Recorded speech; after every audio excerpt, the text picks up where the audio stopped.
کیا تو جو اس کی ضروریات تھی وہ بھی اللہ تعالیٰ نے پوری کی. اگر صرف جانور ہوتے تو ان کے لیے چارے کی ضرورت تھی, کھانے پانی کی ضرورت تھی, اللہ تعالیٰ وہ مہیا کر دیتا. لیکن چونکہ اس کائنات میں انسان جو ہے یہ سب سے اوپر ہے, سب سے اشرف ہے, اللہ تعالیٰ نے نہ صرف یہ کہ کھانے کا, پینے کا, رہنے سہنے کا انتظام کیا, بلکہ انسان کے لیے اللہ تعالیٰ نے اس کی عقل کی خوراک, چونکہ یہ عقل والا ہے, اللہ نے نبیوں کا سلسلہ بھی جاری کیا اور کتابیں بھی نازل فرمائیں. کیونکہ انسان ہے, جانور نہیں. انسان کو صرف کھانے پینے کی ہی ضرورت نہیں, انسان کو ایک تمدنی زندگی گزارنا پڑتا ہے, اس کو ایک معاشرتی زندگی, سوسائٹی کا ایک فرد بن کر وقت گزارنا پڑتا ہے. اگر اس میں وہ اصول پیش نظر نہ رکھے جائیں جن کے ساتھ دنیا سکون کے ساتھ وقت گزار سکتی ہے تو فساد ہو جائے, عدم مٹ جائے.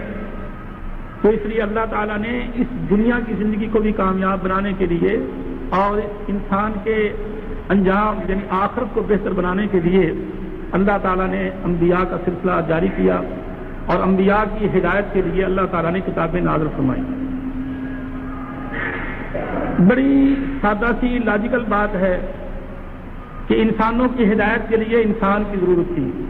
بڑی بدیہی سی اور سادہ سی بات ہے, بلکہ اس سے بھی بڑھ کر جس قوم کو سمجھانا منظور ہو, اگر اسی قوم کا کوئی آدمی ہو تو زیادہ مؤثر ہوتا ہے. اسی وجہ سے نبی اپنی اپنی قوموں میں آئے. چنانچہ آپ قرآن مجید پڑھ کر دیکھ لیں, نوح علیہ السلام اپنی قوم کی طرف آئے, کذبت قوم نوح المرسلین اذ قال لهم اخوهم نوح. نوح علیہ السلام کی قوم کو اللہ تعالیٰ نے نوح علیہ السلام پیغمبر دیے اور نوح علیہ السلام کو ان کا بھائی بتایا. اسی طرح سے لوط علیہ السلام اور دوسرے پیغمبر اپنی اپنی قوم میں آئے تاکہ جتنی قرابت ہوگی, جتنا قرب ہوگا, اتنی ہی بات جو ہے وہ زیادہ سمجھ میں آئے. اب یہ مسئلہ تو کوئی مسئلہ ہی نہیں جو جس پر آج مسلمان لڑ رہے ہیں کہ حضور بشر تھے یا نور تھے. اللہ تعالیٰ تو اس چیز کا بھی لحاظ کرتے ہیں کہ نبی اسی قوم میں سے, باہر کی قوم کا آئے گا تو لوگوں کے لیے یہ ایک بوجھ کی بات ہوگی کہ بھئی یہ ٹھیک نہیں ہے. اس لیے اللہ تعالیٰ نے اس بات کو ملحوظ رکھا. کہ جائے کہ یہ بات ہوتی کہ انسانوں کے لیے نبی انسان نہ ہوتا, یہ بہت دور کی بات تھی. اگر کوئی سمجھ والا ہو تو یہ مسئلہ پیدا ہی نہیں ہو سکتا کہ رسول اللہ صلی اللہ علیہ وسلم بشر تھے یا نور تھے. تو اللہ نے انسانوں کی ہدایت کے لیے انسانوں کو نبی بنا کر بھیجا, کیونکہ وہ بھی انسان تھے اور اس دنیا کی زندگی گزارنے والے تھے. ان کے سامنے کوئی روشنی نہیں تھی, اللہ نے روشنی ان پر نازل فرمائی. وہ کیا ہے؟ وحی. وَكَذَلِكَ أَوْحَيْنَا إِلَيْكَ رُوحًا مِّنْ أَمْرِنَا. اے نبی, ہم نے آپ کی طرف ایک روح, ایک حیات کی وحی کی. اور وَلَٰكِن جَعَلْنَاهُ نُورًا نَهْدِي بِهِ مَن نَّشَاءُ. ہم نے اس کو نور بنایا جس کی روشنی میں آپ خود بھی چلتے ہیں اور پھر لوگوں کو بھی وہ روشنی دکھاتے ہیں. وَإِنَّكَ لَتَهْدِي إِلَىٰ صِرَاطٍ مُّسْتَقِيمٍ, تاکہ لوگ صحیح راستے پر چل سکیں. قرآن نے فرمایا مَا كُنتَ تَدْرِي مَا الْكِتَابُ وَلَا الْإِيمَانُ. اے نبی, اس وحی سے پہلے, یہ قرآن کے الفاظ ہیں, اس وحی کے آنے سے پہلے آپ کو یہ پتہ نہیں تھا کہ قرآن کیا ہوگا. مَا كُنتَ تَدْرِي, آپ نہیں جانتے تھے, مل کتاب, وہ کتاب کیا ہوگی, ولل ایمان, اور آپ کو یہ پتہ بھی نہیں تھا کہ ایمان کیا چیز ہوتی. لیکن وَلَٰكِن جَعَلْنَاهُ نُورًا نَّهْدِي بِهِ مَن نَّشَاءُ مِنْ عِبَادِنَا. ہم نے اس وحی کے ذریعے سے آپ کو بتایا کہ یہ کتاب قرآن ہے اور یہ قرآن جو ہے ہدایت کی کتاب ہے. شروع میں بالکل ذالک الکتاب لا ریب فیہ, لوگوں یہ اللہ کی طرف سے کتاب آئی ہے, اس میں کوئی شک و شبہ نہیں. ھدی للمتقین, یہ متقیوں کے لیے گائیڈ ہے, یہ متقیوں کو راہ دکھانے والی ہے, ان کو صحیح راستہ بتانے والی ہے. چنانچہ اللہ نے قرآن میں فرمایا وَوَجَدَكَ ضَالًّا فَہَدَىٰ. اے نبی, تجھے کچھ پتہ نہیں تھا, ہم نے قرآن بھیج کر آپ کو ہدایت کی. پہلے آپ کو تیار کیا, پہلے آپ کو روشنی دی, پھر اس کے بعد آپ نے وہ لائٹ, وہ روشنی لوگوں تک پہنچائی. چنانچہ آج جس کو وہ روشنی نصیب ہے وہ جو محمد صلی اللہ علیہ وسلم نے دی تھی اس کی زندگی تو روشنی میں گزر رہی ہے، اور جسے وہ روشنی نصیب نہیں وہ خواہ فلاسفر ہو، خواہ وہ ڈاکٹر ہو، وہ خواہ انجینئر ہو، وہ پرائم منسٹر ہو، وہ صدر ہو، سب اندھیرے میں جا رہے ہیں، وہ امریکہ کا ہو، وہ روس کا ہو، بظاہر وہ کتنی بھی نئی روشنی میں کیوں نہ ہو، کتنا بھی اپ ٹو ڈیٹ ماڈرن سے ماڈرن کیوں نہ ہو، لیکن اندھیرے میں ہے، بالکل جہالت کی زندگی، اندھیرے کی زندگی گزار رہا ہے، اسے کوئی پتہ نہیں۔ اللہ اکبر۔ اللہ نے قرآن میں فرمایا والذین کفروا یتمتعون ویاکلون کما تاکل الانعام، جسے دین کی سمجھ نہیں وہ جانور ہے، وہ جانوروں کی طرح سے کھاتا ہے۔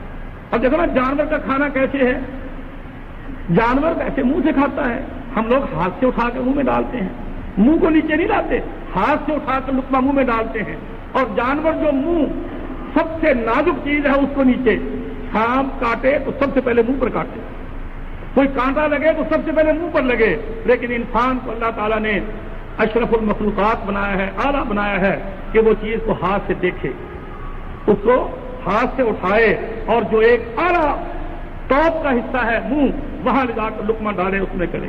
لیکن اللہ نے کہا کہ جس کو وہ روشنی نصیب نہیں وہ جانوروں کی طرح سے کھاتا ہے۔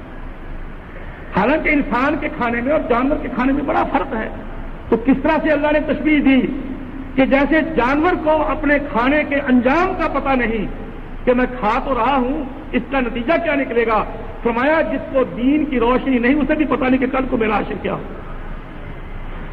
چنانچہ آج ہماری زندگی، اللہ اکبر، جسے دیکھ لو، میری زمین، اگر وہ ذمہ دار ہے میری زمین زیادہ سے زیادہ ہو، اگر وہ کارخانے دار ہے، فیکٹری 1 کی 2، 2 کی 3، 3 کی 4، اور اگر وہ کاروباری ہے اور مال زیادہ ترقی کرے اور مال زیادہ آئے، اسی دھن میں لگا ہوا ہے، اسے یہ پتہ ہی نہیں کہ آخر کب تک روٹی تو مجھے 2 کھانی ہے۔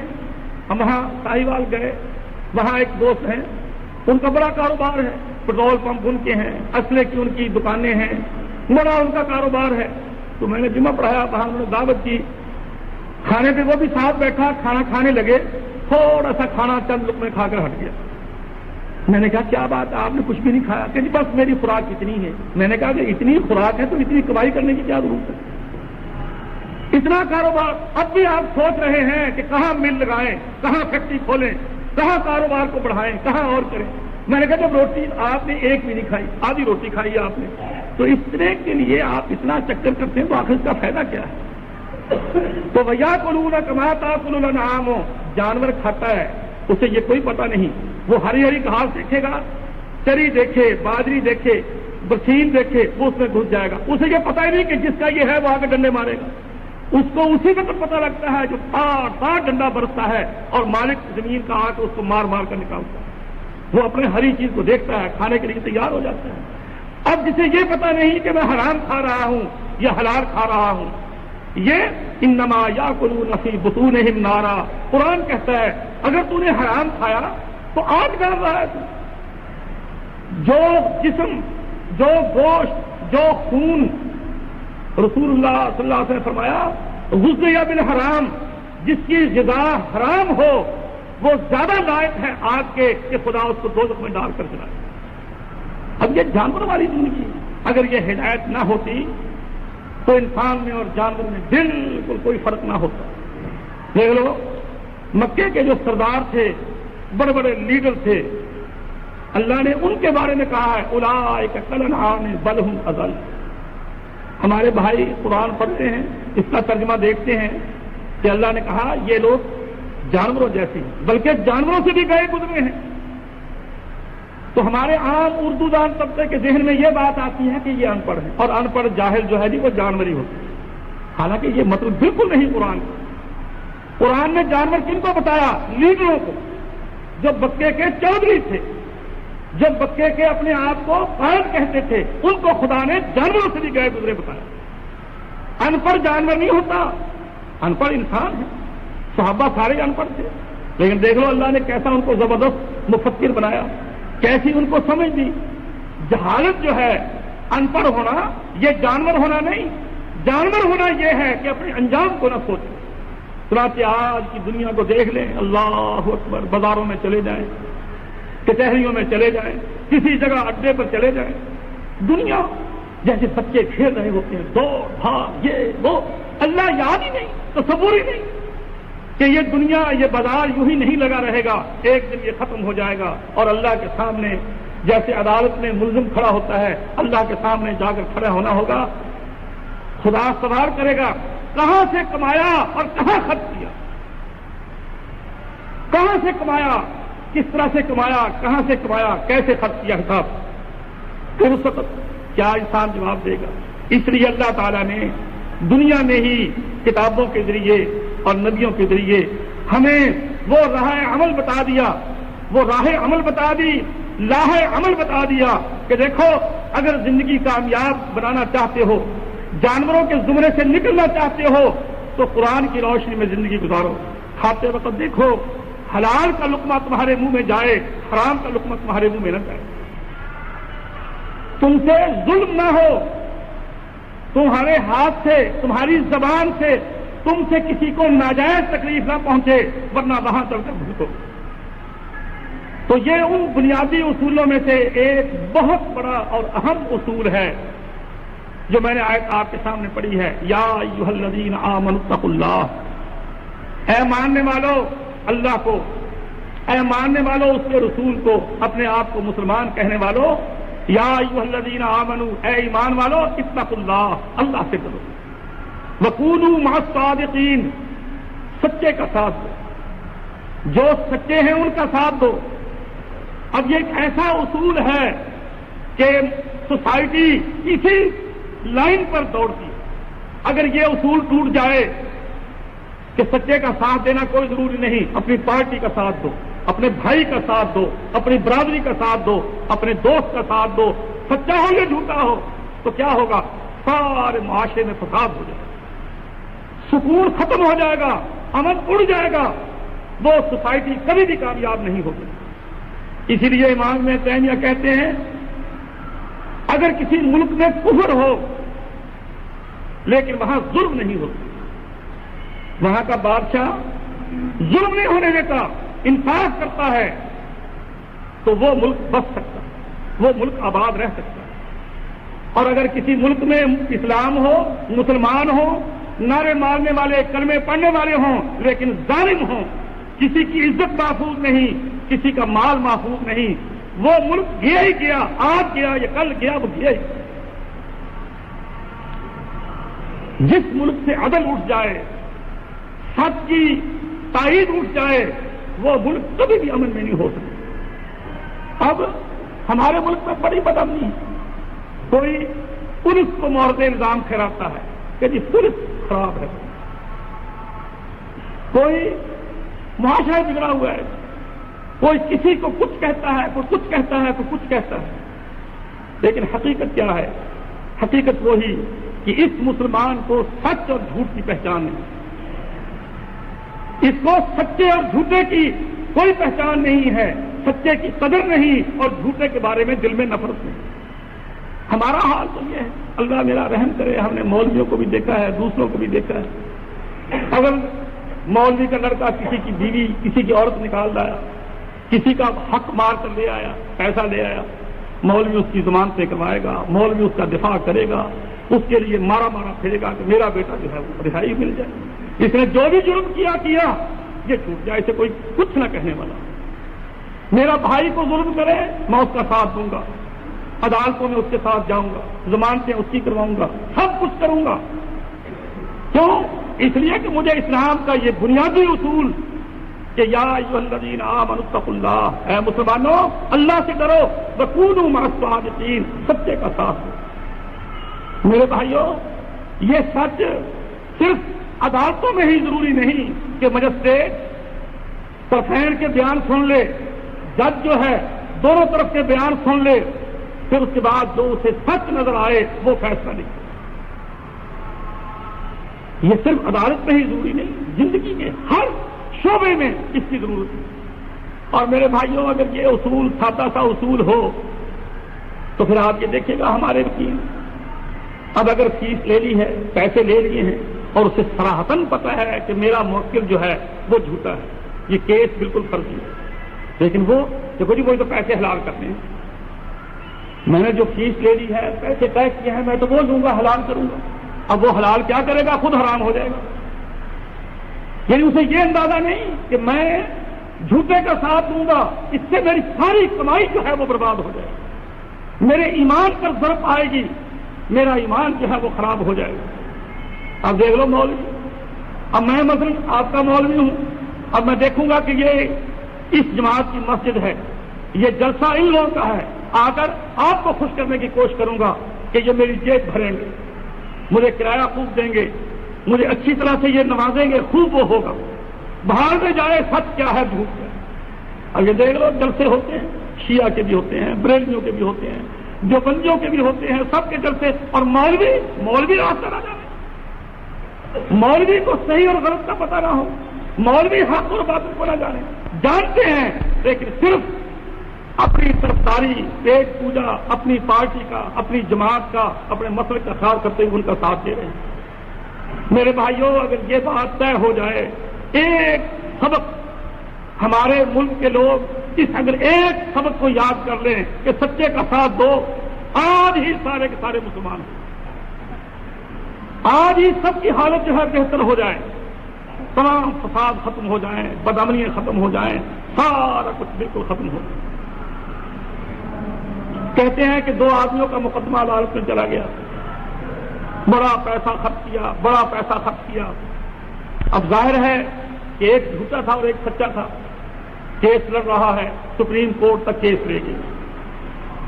اتنے میں اتفاق سے، جیسے مثلا اب یہ جمعے میں یہ بات ہو رہی ہے، وہ اتفاق سے کہیں جمعہ پڑھنے کے لیے مسجد میں چلا گیا تو مولوی صاحب نے وہاں یہی بات بیان کی کہ سچے کا ساتھ دو، سچ پر ڈٹ جاؤ، نہ جھوٹ بولو، نہ جھوٹے کا ساتھ دو، تمہاری نجات اس میں ہے، تمہاری کامیابی اس میں ہے.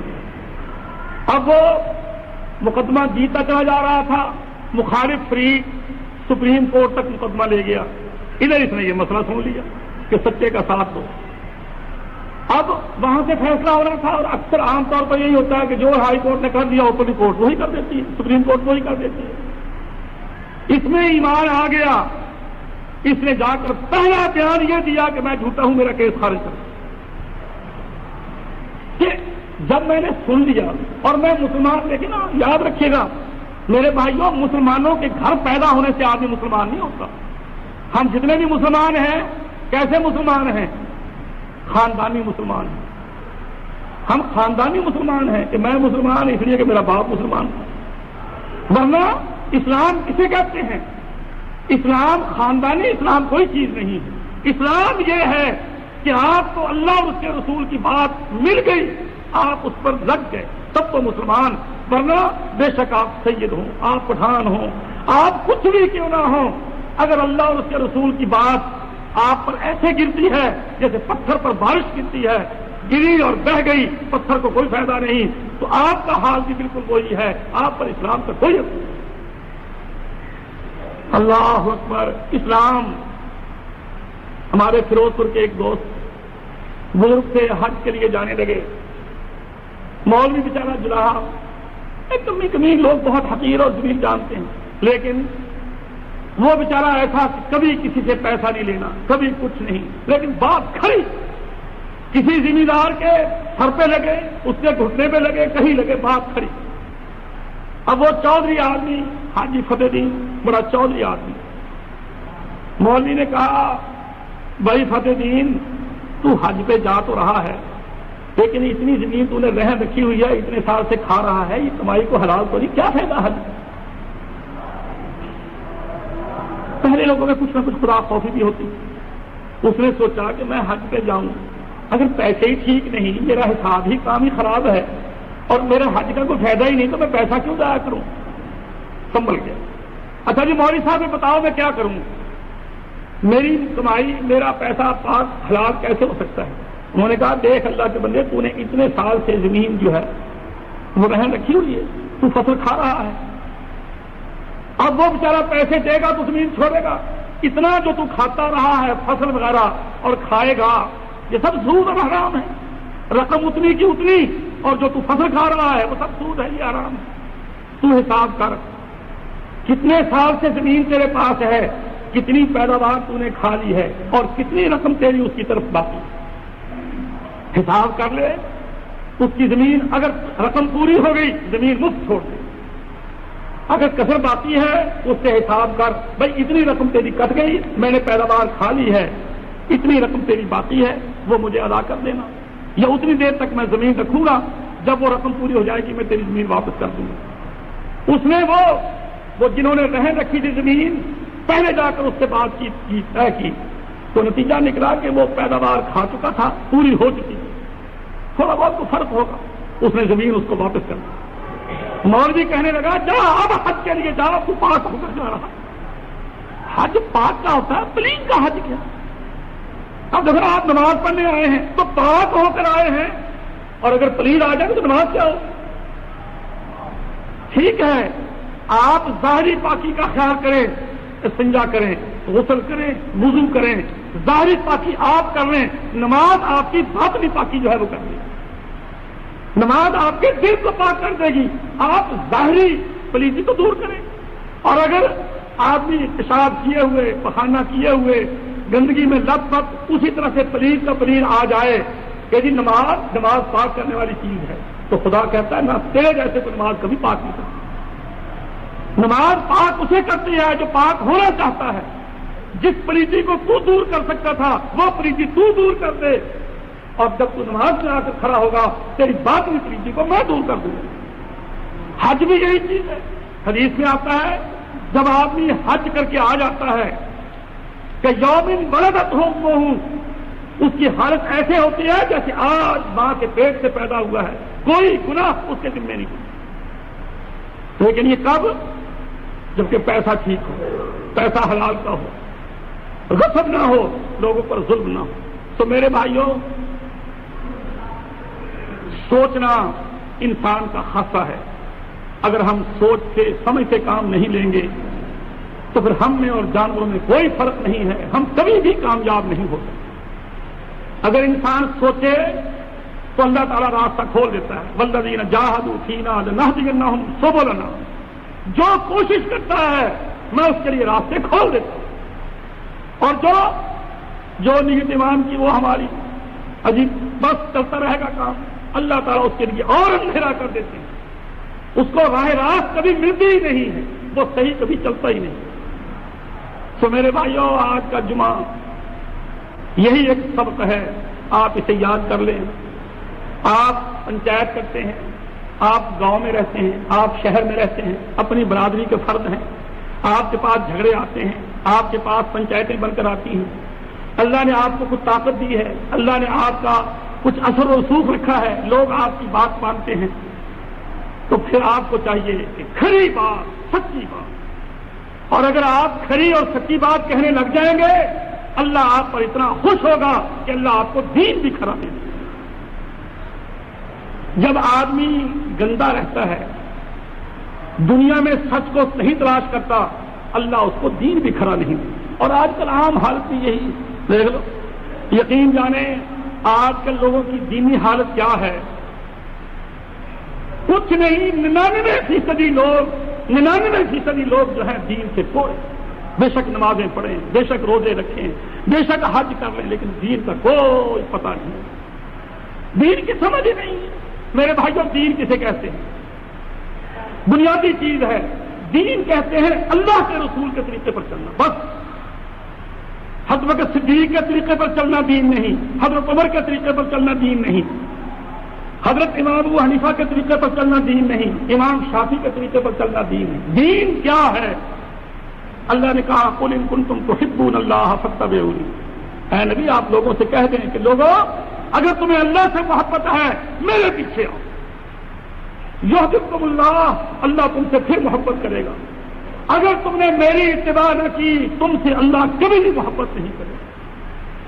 کوئی 1000 وظیفے کر لے، اب سلام پھرا، کتب تارے کی طرف منہ کر کے بیٹھ گئے، اب وظیفہ ہو رہا کہ جی یہ وظیفہ کہ جی میرے پیر نے مجھے بتایا، اب لگا ہوا ہے اس پر، محنت کرے گا، کافی دیر بیٹھے گا، وظیفہ کرے گا، وہ سمجھتا ہے کہ اب اس پر نتائج مرتب ہوں گے، اس پر نتائج مرتب ہوں گے، میرے دنیا کے کام ٹھیک ہو جائیں گے، میری دینی حالت اچھی ہو جائے گی۔ اس اللہ کے بندے کو یہ پتہ ہی نہیں کہ سب تبدیلی لانے والا اللہ ہے، اور وہ وعدہ کرتا ہے کہ میں تعلق اس سے قائم کروں گا، میں دوستی اس سے لگاؤں گا جو میرے نبی کے طریقے پر چلتا ہے۔ جو میرے نبی کے طریقے پر نہ چلے، اپنے طور پر محنت کرتا پھرے، میری بلا سے مجھے اس سے کوئی سروکار نہیں۔ میرے بھائیوں، ویسے تو ہمیں دنیا کے ہر معاملے میں سچ کا ساتھ دینا چاہیے، سچ کو قبول کرنا چاہیے، لیکن دین کے معاملے میں تو خاص طور پر اور جس کا دین درست ہو جاتا ہے، خدا اس کی دنیا خود بخود درست کر دیتا ہے۔ جو اپنی دنیا کو درست کرتا ہے کہ حلال کھائے حرام نہ کھائے، انصاف کرے ظلم نہ کرے، اللہ اس کو دین کی سمجھ بھی دے دیتا ہے۔ کیوں کہ یہ چیزیں دین سے پیدا ہوتی ہیں، یہ دونوں لازم ملزوم ہیں، ان کا تعلق بڑا گہرا ہے۔ اور اگر آدمی بے احتیاطی سے زندگی گزارے نہ دین میں، اور ہمارا حال یہی ہے، اب جو جس خاندان میں پیدا ہو گیا، جو جس ماحول میں پیدا ہو گیا، بس اس پر پکا ہے کہ میرے آبا و اجداد یہ تھے، میں بھی اسی پر چلتا ہوں۔ نہیں، ہمیں تجسس ہونا چاہیے، ہمیں تلاش ہونی چاہیے کہ ہمیں حق ملے اور ہم حق کا ساتھ دیں۔ جو چیز غلط ہے اس کو بالکل چھوڑ دیں۔ حدیث میں آتا ہے، رسول اللہ صلی اللہ علیہ وسلم نے فرمایا، ایک دفعہ آپ نے واعظ کیا، صحابی کہتا ہے کہ ایسا واعظ کیا کہ لوگوں کی آنکھوں سے آنسو جاری ہو گئے، لوگ رونے لگ گئے، اور ہر ایک کے دل میں یہ خیال آنے لگا کہ شاید ایسے معلوم ہوتا ہے کہ جیسے آپ نے یہ آخری واعظ کیا، آپ ہم سے جدا ہو رہے ہیں، رخصت ہو رہے ہیں۔ تو کہنے لگے بعض صحابہ، اوصنا یا رسول اللہ، کہ ہمارے دل بہت پسیج گئے ہیں، بالکل نرم ہو گئے ہیں، ہمیں کوئی پکا، کوئی گھر، کوئی نقطے کی بات بتائیں تاکہ ہم اس کو سیکھ کریں، اس سے چبڑ جائیں اور ہمارا معاملہ جو ہے وہ درست ہو جائے۔ آپ نے فرمایا، دیکھو، جو دنیا میں زندہ رہے گا، من یعش منکم، جو تم میں سے زندہ رہے گا، فسیرا اختلافا کثیرا، وہ دنیا میں دیکھے گا کہ بڑا اختلاف ہو، دینی اختلاف، سیاسی اختلاف، بڑا اختلاف ہوگا۔ اس میں کیا کرے وہ؟ اس کو چاہیے فعلیکم بسنتی وسنت الخلفاء الراشدین، اس کو چاہیے کہ میرا طریقہ نہ چھوڑے، جو میرا طریقہ ہے، یا میں نے اپنے شاگردوں کو وہ طریقہ سکھایا ہے جس پر وہ چل کر لوگوں کو دکھائیں گے، اس طریقے کو نہ چھوڑے۔ عضوا علیہا بالنواجذ، اس بات کو دانتوں کے نیچے دبا لو، جیسے ہم کہتے ہیں گرا دے دے، اس بات کو نہ بھولنا۔ ہدایت کی راہ، نجات کی راہ راست یہی ہے۔ تم 15ویں صدی میں آؤ، تم 14ویں صدی میں آؤ، تم 13ویں صدی میں آؤ، تم 12ویں صدی میں آؤ، ہمیشہ کوشش یہ کرو کہ دیکھو کہ اللہ کے رسول کی اور صحابہ کی زندگی کیا ہے۔ اور آج اللہ میرا معاف کرے، دیکھ لو ہمارے ملک کا حال۔ اب کہتے ہم یہ ہیں کہ اسلام آئے اور سیکھتے ہم امریکہ سے، لانا اسلام ہے اور مشورے امریکہ سے ہوتے ہیں۔ بھلا اسلام کیسے آئے گا؟ یعنی ہمارے سامنے نمونہ، ہمارے سامنے صحابہ کی زندگی ہے ہی نہیں۔ ہمارے بچوں کو نام، کمال یہ ہے، نام تو رکھ لیں گے خالد، کہ یہ میرے لڑکا پیدا ہوا ہے، میں بھی خالد نام رکھوں گا، میں بھی عمر فاروق نام رکھوں گا۔ ارے نام رکھنے سے کیا ہو جائے گا جب اس کو ٹامی بڑھائے؟ بچے کا نام تو عمر فاروق رکھ دیا اور بچہ داڑھی مڈائے، ارے تیرا بیٹا نام عمر فاروق رکھا ہے، داڑھی مڈا، کوئی بات نہیں ہے، بس ٹھیک۔ اب یہ کیا ہے؟ یہ منافقت نہیں، یہ دھوکہ نہیں۔ نام خالد رکھے، نام خالد رکھے کہ وہ فاتح، وہ مجاہد، وہ غضب کا زبردست آدمی، لیکن زندگی کیسی ہو؟ زندگی نہیں، سب ٹھیک، سب ٹھیک، اسلام ہو یا کفر ہو، سب ٹھیک، اپنے جگہ پر سب ٹھیک۔ کہتی ہیں میرا خامد فوت ہو گیا، اور ابو سلمہ ان کے خامد تھے، بڑے نیک، بڑے متقی، بڑے پرہیزگار۔ وہ کہتی ہیں کہ جب وہ فوت ہو گیا تو میں نے اللہ کے رسول کی حدیث سنی، آپ نے فرمایا کہ جس کا کوئی نقصان ہو جائے، کوئی فوت ہو جائے، کوئی مالی نقصان ہو جائے، کوئی جانی نقصان ہو جائے، تو دعا یہ کرے اللہم اجرنی فی مصیبتی، اللہ میری اس مصیبت میں مجھے اجر دے، اس کا ثواب دے، واصرف لی خیرا منہا، یا اللہ جو میرا نقصان ہوا ہے اس سے بہتر بدلہ مجھے دے۔ میں نے یہ حضور صلی اللہ علیہ وسلم کی یہ دعا، یہ حدیث سن رکھی تھی، میرا خاوند فوت ہو گیا، نقصان تو میرا پڑا ہوا، تو یہ جملہ تو میرا کہنے کو دل چاہے اللہم اجرنی فی مصیبتی، یا اللہ مجھے اس مصیبت میں ثواب دے، اجر دے، اگلا جملہ میرا کہنے کو دل نہ چاہے تو مجھے اس سے بہتر بدلہ دے، میں کہتی تھی میرے خاوند جیسا اور کون ہو۔ اتنا شریف بعض آدمی ہے، گھر میں ٹھیک ہے چودھری بھی ہے، لیکن ڈنڈا لفظ کندھے کو دھار دھار بیوی کے ایسے پٹائی کرتا ہے کہ سارا محلہ یاد رکھے۔ تو اب وہ عورت کے اعتبار سے بہت دور سے پسند، تو وہ کہنے لگی کہ میں اس دعا کا آخری جملہ جو تھا مجھے اس میں تردد تھا کہ میں یہ کیا کہوں گا، واصرف لی خیرا منہا، کہ یا اللہ مجھے اس سے بہتر دے، اس سے بہتر کون ہوگا۔ لیکن میں نے یہ سوچ کر کہ اللہ کے رسول کی دعا ہے، آپ نے سکھائی ہے، میں پڑھتی ہوں، میں نے پڑھنا شروع کر دیا اللہم اجرنی فی مصیبتی، یا اللہ اس صدمے کا، اس مصیبت کا مجھے اجر دے اور اس سے مجھے بہتر بدلہ دے۔ میں حیران رہ گئی کہ کچھ دنوں کے بعد اللہ کے رسول نے نکاح کے لیے پیغام بھیج دیا، اللہ کے رسول نے نکاح کے لیے مجھے پیغام بھیج دیا ام سلمہ کے پاس کہ اگر تو رضامند ہو تو میں تجھ سے نکاح کرنا چاہتا ہوں۔ اب میں نے کہا اللہ تیرے نبی کی زبان کتنی برکت والی ہے، تیرے نبی کی دعا کتنی برکت والی ہے، ٹھیک ہے میرا خامن بڑا اچھا تھا لیکن نبی کا مقابلہ کیا کرے گا، نبی کا مقابلہ کون کر سکتا ہے۔ چنانچہ ام سلمہ کا نکاح ہو گیا۔ جب ان کا خامن فوت ہوا، کیونکہ خامن ان کو بہت پیارا تھا، ویسے خامن ہر عورت کو پیارا ہوتا ہے لیکن ایک تو نبھا کرتی ہے ویسے اس سے تنگ ہوتی ہے، کیونکہ یہ نکاح کی زنجیریں ایسی زنجیریں ہیں کہ عورت کا کتنے بھی تنگ ہو اس کو توڑنا نہیں چاہتی، وہ کہتی ٹھیک ہے جیسا کیسا بھی ہے، وقت گزرتا جائے، وہ ظلم بھی کرے، وہ مارے بھی، وہ خرچ سے بھی تنگ رکھے، جو بھی ہے، عورتیں حد المقدور کوئی آوارہ ہی ہو تو بات علیحدہ ہے، ورنہ عورتیں کوشش یہی کرتی ہیں کہ اس سے نبھا ہو جائے، اور جس کا خامن اس کی مرضی کے مطابق ہر لحاظ سے ہو وہ تو پھر ظاہر ہے اسے بہت زیادہ پسند ہوگا۔ ام سلمہ کہتی ہیں وہ فوت ہو گیا، میرے دل میں کبھی کوئی خیال کبھی کوئی خیال، میرا دل چاہے کہ میرا اتنا نقصان ہوا ہے، میں اتنا روں اتنا بابیلا کروں، ایسا باطل کروں کہ لوگ یاد رکھے کہ ہاں کوئی روئی ہو تو خامن کے لیے ایسی عورت ہو۔ تو میں ابھی تیاریاں کر ہی رہی تھی، ویسے تو رونا مجھے آ ہی رہا تھا، اتنے میں ایک عورت آ گئی، عورت کی جہالت کے تحت، جیسے آج کل بھی ہمارے ہاں دیہات میں یا شہروں میں جن کو دین کا پتہ نہیں ہے، کوئی مر جائے عورتیں پھر سر جوڑ کر جو ماویلا کرتی ہیں، جو بینڈ کرتی ہیں، جو ماتم کرتی ہیں۔ ایک عورت مجھے اسسٹ کرنے کے لیے، مجھے ذرا کچھ ہیلپ کرنے کے لیے بھی، ہاں وہ سر کے ساتھ سر جوڑ کر میں بھی تیرے ساتھ رہوں گی، چل تو لگ جا، تو وہ تیار ہو گئی اور مجھے کہنے لگی بھائی چل میں بھی تیرے ساتھ ہوں۔ اتنے میں اللہ کے رسول کا گزر ہوا، آپ بھی چونکہ فوت ہوئے تھے تعزیت کے لیے، اکثر چونکہ آپ کے صحابہ تھے، آپ بہت دیکھ بھال رکھتے تھے کہ فلاں گھر میں عورت اکیلی رہ گئی ہے، فلاں گھر میں یتیم بچے ہیں، فلاں گھر میں کیا حال ہے، فلاں گھر میں کیا حال ہے۔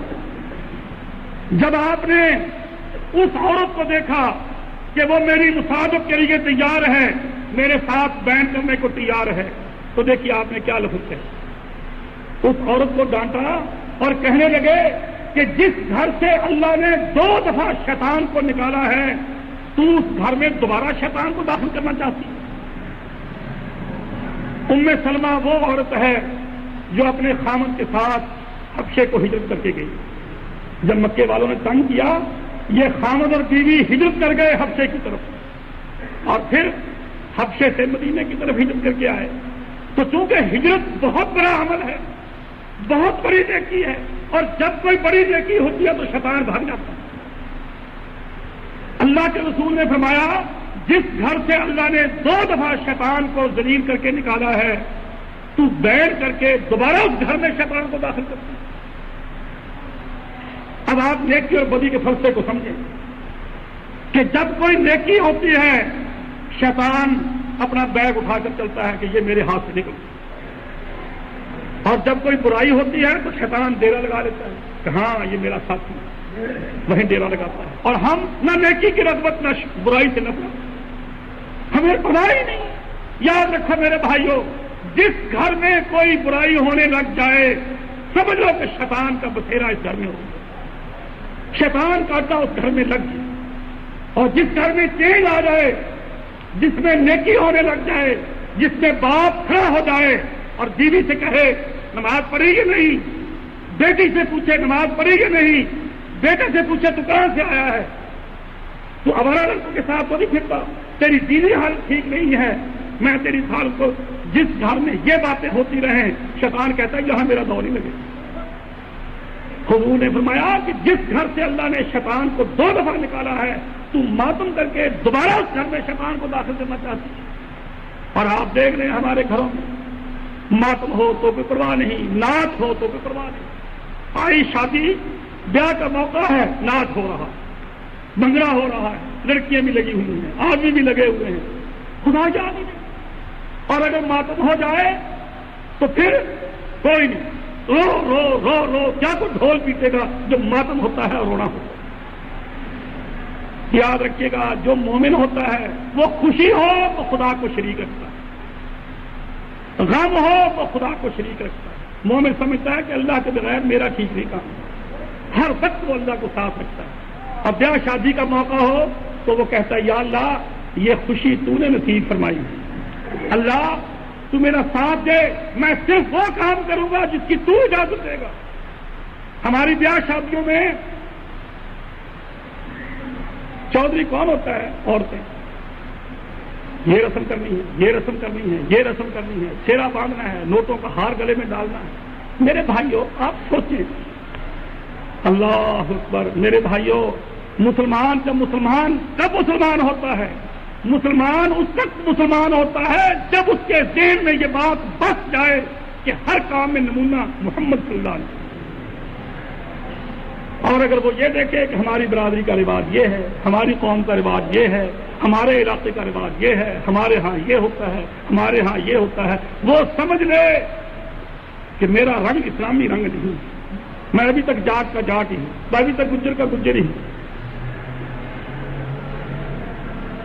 ایک عورت بیچاری جہاں ایسے بڑی شریف عورت، بڑی اچھے اخلاق کی، ظلم جاتی نہیں، چگلی کی عادت نہیں، بہت شریف، لیکن کہنے لگی کہ مجھے فلاں جگہ بھیج دینا، تم کچھ تھوڑے تھوڑے تھوڑے تھوڑے یہ رسموں کو چھوڑتے جا رہے ہو، تم میری قل خوانی وغیرہ یہ وہ رسمیں نہیں کرو گے، مجھے وہاں بھیج دو جہاں یہ سب رسمیں پوری طرح سے ادا ہو۔ تو وہ لڑکا کہنے لگا نہ اماں فکر نہ کر، سب کچھ پورا ٹھیک کر دیں گے۔ ویسے وہ دل سے اچھا نہیں سمجھتا، لیکن ماں کا لحاظ، ماں کی قدر، ماں کا احترام، ہاں اب وہ بیچارہ لگا ہوا ہے، مر گئی۔ اب وہ پہاڑے کے کرائے کے حافظ بھی، قرآن خوانی بھی ہو رہی ہے، قل خوانی بھی ہو رہی ہے، رسمیں بھی ہو رہی ہیں، سارا کچھ ہو رہا ہے۔ کیوں؟ ماں کی بات پوری ہو جائے، نبی کی بات جاتی ہے تو چلی۔ اب کیا کہیں گے ایسے؟ دیکھو جی ماں کی کتنی عزت اس کے دل میں ہے، یہ نہیں دیکھیں گے کہ اللہ کا رسول تو روٹ سے چلا نہیں گیا، اللہ تو ناراض نہیں ہو گیا۔ مسلمان وہ ہوتا ہے کہ ہر معاملے میں اللہ کو ساتھ رکھتا ہے، جو تعلیم اللہ کے رسول کی ہے اس کے مطابق کام کرتا ہے کہ کہیں اللہ نہ روٹ جائے۔ میرے بھائیوں بیاہ شادی میں بھائی روٹ کر چلا جائے، جاتے ہیں اس کو جا کر بناتے ہیں، اس سے معافی مانگتے ہیں، نہ نہ نہ نہ پھر تیرے بغیر ہمارا کام نہیں چلے گا، تیرے بغیر ہماری شادی نہیں ہوگی، اور اللہ ناراض ہو کچھ بھی نہیں۔ تو میرے بھائیوں جو اللہ کو دوست نہ بنائے اللہ اسے کبھی دوست نہیں بناتا، اور جو اللہ کو دوست بنا لے اللہ سے اس کی دوستی کبھی نہیں چھوڑتا۔ اور سب سے زیادہ اللہ کی دوستی کی ضرورت کہاں؟ قبر میں۔ نہ ماں، نہ باپ، نہ بیوی، نہ بیٹا، نہ بھائی، کوئی سہارا نہیں، کوئی سہارا نہیں، وہاں اللہ ساتھ دیتا۔ اور میدان معاشر میں جہاں نفسی ہو رہی ہوگی وہاں اللہ ساتھ دے۔ میرے بھائیوں مسلمان ہو جاؤ، یہ نہ سمجھو کہ جی ہمیں کہتے ہیں مسلمان ہو جاؤ، ہم تو پکے رجسٹرڈ مسلمان ہیں، ختم ہم نے کروا رکھے ہیں، نام ہمارا عبداللہ، عبدالستار، محمد، احمد۔ نہ، یہ اسلام نہیں ہے۔ اسلام کیا ہے؟ جو ہی اللہ کے رسول کی بات آپ کے کان میں پڑ جائے بس، پھر اس کے بعد آپ کے سامنے آپ کی برادری کوئی چیز نہیں۔ دنیا داری کوئی چیز نہیں، اللہ کے رسول جو کہیں گے۔ اب آپ سوچئے جب یہاں سے چلے جائیں گے، وہاں ہوں گے، وہاں آپ کی برادری آپ کے کام آئے گی۔ جب اللہ پکڑ لے گا تو برادری چھڑا لے گی، برادری آپ کی ضمانت کروا لے گی۔ کیا کرے گی برادری؟ کچھ نہیں کر سکتی۔ لیکن اللہ کا ساتھ جو ہے یہ بہت ضروری ہے۔ اگر اللہ ساتھ ہوگا تو آپ کو کوئی تکلیف نہیں پہنچی۔ میں نے پچھلے میں آپ کو بتایا تھا، جب سختی زیادہ ہوگی وہاں تو خدا اپنے بندے سے کہے گا، اے میرے بندے، جب دنیا میں موجیں اٹھتی تھی، طوفان اٹھتے تھے، تو اس وقت میرے ساتھ دل لگاتا تھا، اب بھی تو میرے پاس آ جا، تجھے کوئی پریشانی نہیں۔ پھر دنیا کو جیسے پریشان کرتی ہے، یہ ان کے ذہنوں میں انتشار تھا، یہ اپنے آپ کو اللہ پر کنسنٹریٹ نہیں کرتے تھے۔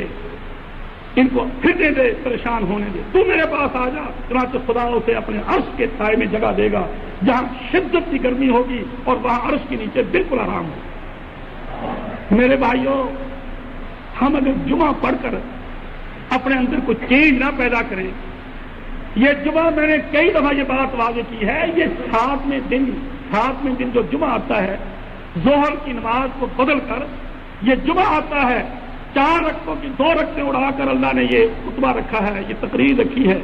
کیوں؟ اسی لیے تاکہ چیزیں تازہ ہوتی رہیں، آپ کو ٹیکہ لگتا رہے، آپ اپنی اصلاح کرتے رہیں، آپ کو نماز میں محبت ہو، نماز آپ کی درست ہو۔ اور میرے بھائیوں، میں آپ سے بار بار عرض کرتا ہوں، جو سوچتا نہیں وہ انسان نہیں، جو اپنی عقل سے کام نہیں لیتا وہ انسان نہیں۔ اور اگر آپ عقل سے کام لیں گے، آپ کے لیے سارے مسئلے حل ہو جائیں گے، آپ کے لیے کوئی پریشانی نہیں رہے گی۔ اب دیکھو، ہمارا عام مسلمان بھائی یہ سمجھتا ہے ہر کلمہ کو مسلمان، ہر کلمہ کو مسلمان۔ کوئی اس سے پوچھے کہ سناب تو نے کلمہ پڑھا ہے کہ جی ہاں، لا الہ الا اللہ محمد رسول اللہ۔ ارے لا الہ الا اللہ کے کیا معنی ہیں؟ لا الہ الا اللہ کے کیا معنی ہیں؟ کہ جی اللہ کے سوا کوئی الہ نہیں، اللہ ہی الہ ہے۔ بھئی الہ کسے کہتے ہیں؟ معبود کو۔ اب پوچھے تو نماز پڑھتا ہے، تو خدا کی عبادت کرتا ہے کہ جی میں تو نماز نہیں پڑھتا۔ اللہ کے بندے تیرا الہ کہاں سے ہوا؟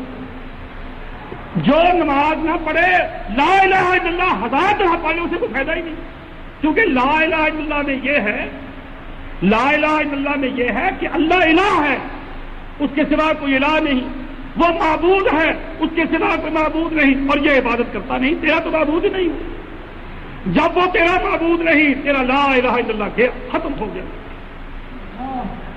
تو آپ نے جب بھی کبھی لوگوں کو واعظ کیا، لوگوں کو سوچ کی، فکر کی، سمجھنے کی دعوت دی، اور پھر فرمایا، میں جو آپ سے وہ حدیث بیان کر رہا تھا بہت دیر بعد والی، کہ اگر تو زندہ رہا تو تو دیکھے گا کہ دنیا میں اتنا اختلاف پیدا ہوتا ہے، اتنا اختلاف پیدا ہوتا ہے، اور جب اختلاف ہو تو پھر رہنمائی کی ضرورت ہوتی ہے۔ اب آپ اگر ایک ہی سڑک جاتی ہو، اس پر جانا آسان ہے، لیکن جہاں چوک آ جائے، کئی راستے نکلتے ہوں اور آپ کو راستے کا پتہ نہ ہو تو وہاں آپ رک جائیں گے کہ یہ راستہ یوں جاتا ہے، ایک یوں جاتا ہے، ایک یوں جاتا ہے، مجھے کدھر جانا چاہیے؟ پھر آپ وہاں پوچھیں۔ اب یہ اختلاف ہمارے عالموں کا پیدا کیا ہوا، یہ مذہبی اختلاف، اللہ میرا معاف کرے، اس قدر اختلاف ہے، اس قدر اختلاف ہے جس کی کوئی حد نہیں۔ یہ مسجد یہ اوروں کی، یہ مسجد یہ اوروں کی ان کے لحاظ سے، وہ مسجد وہ اوروں کی ان کے لحاظ سے، جامع مسجد اوروں کی ان کے لحاظ سے، ہر ایک کا مذہب علیحدہ علیحدہ، فرقے، اختلاف، کوئی نماز کیسے پڑھتا ہے، کوئی کام کیسے کرتا ہے، کوئی کیسے کرتا ہے۔ اب ایک لے مین، بالکل ان پڑھ آدمی جسے کوئی وہ نہیں ہے، اگر وہ عقل سے کام نہ لے کبھی راہ راست پا نہیں سکتا۔ جب راستے کئی نکلتے ہوں، وہاں جب تک صحیح رہنمائی نہ ہو آدمی صحیح راستے پر جا نہیں سکتا۔ تو آپ نے فرمایا فَإِنَّهُ مَن يَعِشْ، جو زندہ رہے گا میرے بعد، فَسَيَرَىٰ اخْتِلَافًا كَثِيرًا، وہ دیکھے گا کہ بڑا اختلاف ہے۔ فرمایا تمہاری کامیابی کی، تمہاری نجات کی، تمہاری صحیح راہ پر چلنے کی صورت کیا ہے؟ بس مجھے نہ بھولنا، میرے راستے کو نہ چھوڑنا، ہمیشہ یہ دیکھنا کہ اللہ کے رسول کی تعلیم کیا ہے۔ اب جانبداری سے بتائیے، آج ہمارے ذہنوں میں یہ بات ہے؟ اب دیکھ لو، ہمارا ملک کس اختلاف میں الجھا ہوا ہے. اس ملک کا نظام جمہوری ہو, سوشلزم ہو, کمیونزم ہو, اسلام ہو, کیا ہو. اب پھر جمہوریت, انہوں نے جمہوریت کو اسلامی بنا دیا, اسلامی جمہوریت. حالانکہ جمہوریت کفر کا نظام ہے, جمہوریت کفر کا نظام ہے. اسلامی لگا کر اس کو مسلمان کر دیا, اسلامی جمہوریت. تو دوسروں نے کہا کہ جب جمہوریت اسلامی ہو سکتی ہے تو سوشلزم کیوں نہیں مسلمان ہو سکتا. انہوں نے کہا اسلامی سوشلزم, انہوں نے سوشلزم کو مسلمان کر دیا. لیکن جو مسلمان ہوگا, جو اسلام سے واقف ہوگا, وہ دیکھے گا کہ حضور صلی اللہ علیہ وسلم کا دور کیا تھا, خلفائے راشدین کا دور کیا تھا. اسی لیے اگر آپ غور کریں, آپ نے فرمایا اختلاف میں تمہارے بچاؤ کی صورت کیا ہے. فرمایا علیکم بسنتی, میرے طریقے کو نہ چھوڑنا. لیکن چونکہ سیاست, انتظامی امور, یہ حکومت کا معاملہ حضور کے زمانے میں یہ زیادہ ڈیولپ نہیں تھا, اتنا ترقی یافتہ نہیں تھا. آپ نے صحابہ کو شامل کیا بس سنت الخلفاء راشدین. کیوں؟ نظام حکومت جو ہے اس کو سناتے. مطلب یہ ہو گیا کہ اگر تم نے دین, نماز کیسے پڑھنی ہے, روزہ کیسے رکھنا ہے, یہ مسائل, تو میری سنت, میرا طریقہ. اور اگر تم دیکھو یہ کہ امور مملکت کیسے چلانے ہیں, حکومت کیسے چلانی ہے, خلفائے راشدین ان کے طریقے کو دیکھو. لیکن ہم نے کہا جمہوریت, ہر 5 سال بعد الیکشن, ہر 3 سال بعد الیکشن, صدارتی نظام, اور اس کے بعد یہ دوسرا نظام, یہ تیسرا نظام. ہزار کہو, ارے تم مسلمان ہو, اللہ کے رسول کو دیکھو, خلفائے راشدین کو دیکھو, کبھی ادھر آتے ہی. اور اسی طرح سے دوسرا مذہب کا دیکھ لیں. اب دیکھیے ہمارے یہ جتنے مسائل ہیں, آمین کا جھگڑا, رفیدین کا جھگڑا, الحمد کا جھگڑا, طلاق کا جھگڑا. اب یہ طلاق کا, اللہ میرا معاف کرے, شاید ہی کو دن جاتا ہو جب طلاق کا مسئلہ لے کر کوئی نہ کوئی آ نہ جائے. ابھی یہ چشتیاں کا ایک آدمی آیا کہ جی میرا بیٹا ناراض ہو گیا, پچھلے جمعے کی بات ہے. اس نے غصے میں بیوی سے کہا تو حرام دی. بیوی نے کہہ دیا تم بھی حرام دا. اسے بڑا غصہ آیا کہ اچھا اس نے مجھے حرام, اس نے طلاق دے دی. اب وہ دونوں پشیمان ہیں, خامد بھی رو رہا ہے, بیوی بھی رو رہی ہے. اس نے کہہ دیا تجھے طلاق, اچھا تو مجھے حرام دا بتا. اس نے کہا تجھے طلاق طلاق طلاق. اس نے 3 طلاقیں دی. ہم جی وہاں وہ بڑے مولوی صاحب ہیں, مہر علی شاہ صاحب, ہم ان کے پاس گئے, ان سے جا کر کہا کہ جی ہمارے لڑکے نے یہ غلطی کر لی ہے, اس نے 3 طلاقیں دے دی ہیں, تو اب کیا کریں. تو وہ کہنے لگے کہ تم حنفی ہو, کہ جی ہاں ہم حنفی ہیں. اچھا حلالہ کرواؤ. اب جی حلالے کو ہمارا دل نہیں تھا. تو میں نے کہا پھر تم ہمارے پاس کیوں آ گئے, یا تو حنفیت کو چھوڑ دو. اگر تم یہ مسئلہ تمہیں راس نہیں آیا تو حنفیت کو چھوڑ دو, کہ تم یہ دیکھو کہ یہ تمہیں مسئلہ قرآن حدیث کا چاہیے, اور ہمارے پاس قرآن حدیث کی بات ہے. ہم حنفی نہیں, ہم شافعی نہیں, ہم وہابی نہیں, ہم مالکی نہیں, ہم حنبلی نہیں. اگر قرآن حدیث کی بات چاہیے تو صرف تمہاری بیوی کو حلال کرنے کے لیے قرآن حدیث کی ضرورت نہیں, نماز میں بھی قرآن حدیث کی ضرورت ہے, نکاح طلاق میں بھی قرآن حدیث کی ضرورت ہے, حج میں, زکات میں, روزے میں, ہر مسئلے میں قرآن حدیث کی ضرورت ہے. تو پھر تو ٹھیک ہے. تو میں نے کہا تم مجھے یہاں لکھ کر دو کہ میں آئندہ سے حنفیت سے توبہ کرتا ہوں اور اہل حدیث بنتا ہوں. کہنے لگا یہ اچھا مجھے مشورہ کر لینے جا کر. میں نے کہا ہاں سوچ کر آنا. وہ بیچارہ سوچ کر آ گیا کہ جی ہاں ہم اہل حدیث, ہم توبہ کرتے ہیں, اور بالکل معاملہ جو کئی آدمی ایسے آتے ہیں وہ سارا ہی معاملہ چلتا ہے. اب یہ ساری باتیں یہ کیوں پیدا ہوتی ہیں؟ اس لیے کہ لوگوں نے یہ سمجھ رکھا ہے کہ دین کچھ کسی کا, کچھ کسی کا, کچھ کسی کا. ہمارے جگہ مولویوں کا, امام حنیفہ بھی برحق, امام شافعی بھی برحق, امام مالک بھی برحق, امام احمد بن حنبل بھی برحق, وہ بھی سچے, وہ بھی سچے. لیکن ہم ایک امام کو مانتے ہیں, باقی کی بات ہم نہیں مانتے. کس قدر مغالطہ ہے. اللہ کے رسول نے فرمایا کہ دیکھو تم دیکھو نا, اللہ کے رسول امام ہیں. اللہ کے رسول کو امام کس نے بنایا؟ اللہ. امام ابو حنیفہ کو امام کس نے بنایا؟ لوگوں نے. اب اگر آپ حنفی بنیں گے, آپ شافعی بنیں گے, آپ مالکی بنیں گے, آپ حنبلی بنیں گے, اس امام کے پیچھے چلیں گے جو خود ساتھ ہے, جو تم نے بنایا. اور ہم یہ کہتے ہیں کہ جس کو اللہ نے امام بنایا ہے محمد صلی اللہ علیہ وسلم، اس کے پیچھے چلو، تمہارے سارے عقدے حل ہو۔ صحابہ نے، اب ہمارے سامنے حالات ہیں کس قدر دنیا میں اختلاف، فرقے اور یہ اور وہ، تو پھر آپ نے فرمایا یہودی تباہ ہوئے، ان میں فرقے پیدا ہوئے، عیسائی تباہ ہوئے، ان میں فرقے پیدا ہوئے، میری امت بھی جب تباہ ہوگی، اگر پہلے 72 تھے، پہلی امتوں میں 72 فرقے تھے، میری امت کے 73 فرقے ہوں گے، پہلی امتوں سے بھی بڑھ جائیں گے فرقوں میں۔ فرمایا الا ملۃ واحدہ، فرقے بہت بن جائیں گے لیکن صحیح ایک ہوگا جو راہ راست پر ہوگا، باقی کلہم فی النار، سب کے سب غلط ہوں گے اور غلط راہ پر چلیں گے، اور غلط راہ پر چلنے والا لازم دوزخ میں پہنچے گا۔ صحابہ نے پوچھا پھر یا رسول اللہ نشانی کیا ہے، ہمیں پتہ کیسا لگے کہ حق والا کون ہے؟ فرمایا مان علیہ و صحابی، جو فرقہ آج موجود ہے، جو جماعت آج موجود ہے، میں اور میرے صحابہ جو اس پر رہے گا وہ حق پر ہے، باقی سب باتیں۔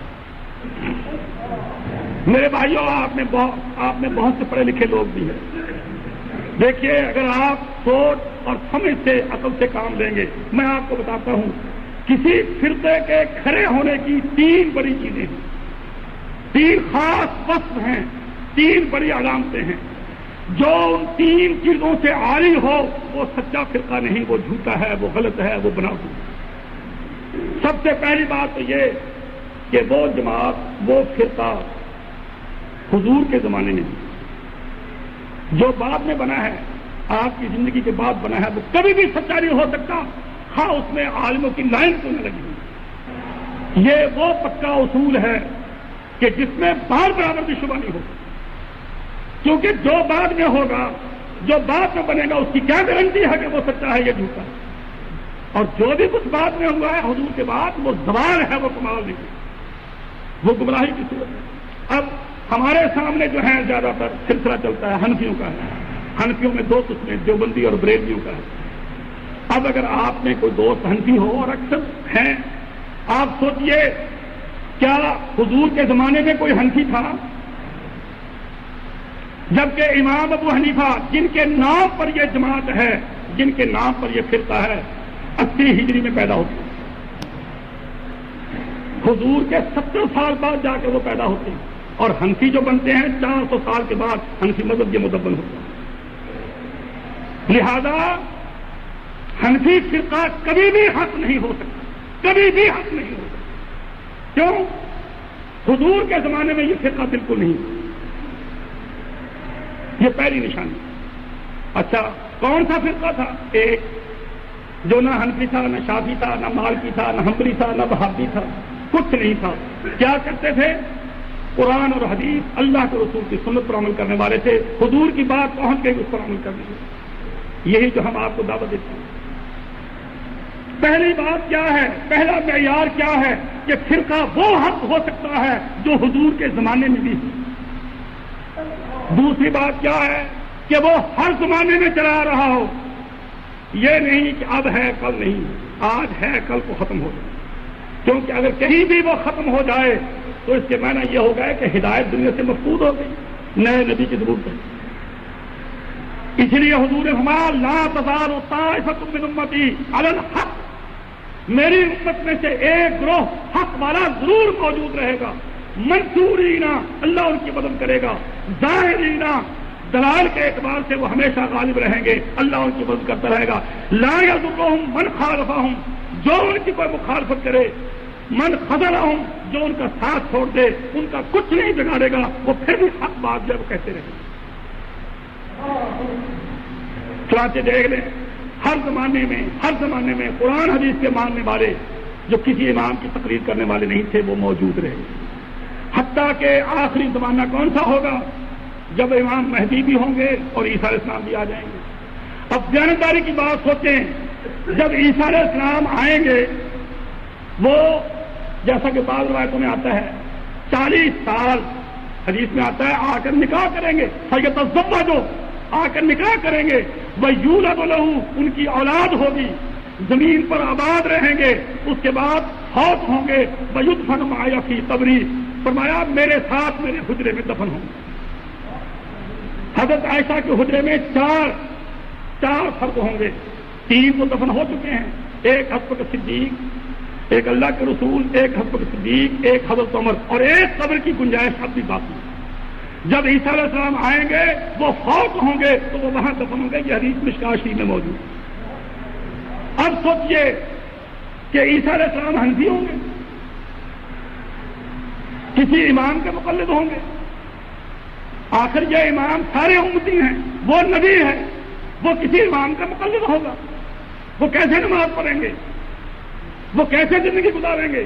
لازمی بات ہے کہ وہ رسول اللہ صلی اللہ علیہ وسلم کی سنت پر عمل کریں گے۔ نہ حنفی ہوں گے، نہ شافعی ہوں گے، نہ مالکی ہوں گے، نہ وہابی ہوں گے، نہ حنبلی ہوں گے، نہ یہ ہوں گے، نہ وہ ہوں گے، وہ صرف اللہ کے رسول کے طریقے پر چلنے والے ہوں گے۔ اور میرے بھائیوں، اللہ کے رسول کے طریقے پر چلنا یہ بہت بڑی سعادت ہے۔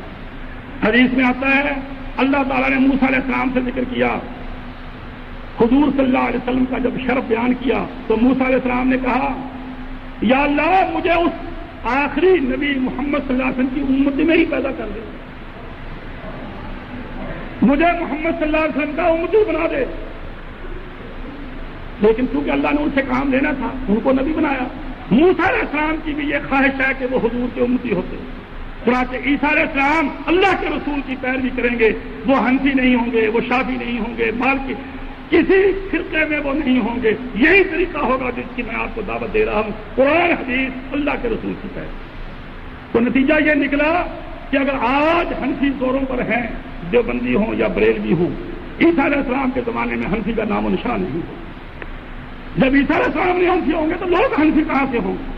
تو اس کا مطلب یہ ہو گیا کہ یہ جس کو ہم زیادہ قریب اور حق سمجھتے ہیں یہ حضور کے زمانے میں بھی نہیں تھا اور عیسیٰ علیہ السلام کے زمانے میں آخر میں بھی نہیں ہوگا۔ جب نہیں ان دو دوروں میں نہیں ہوگا تو یہ حق نہیں ہوگا۔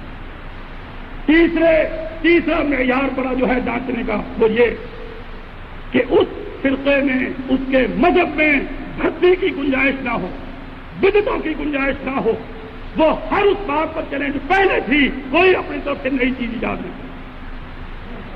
لے لو شیعہ نے اذان بنا لی، اشہد ان علی ولی اللہ خلیفۃہ بلا فصل۔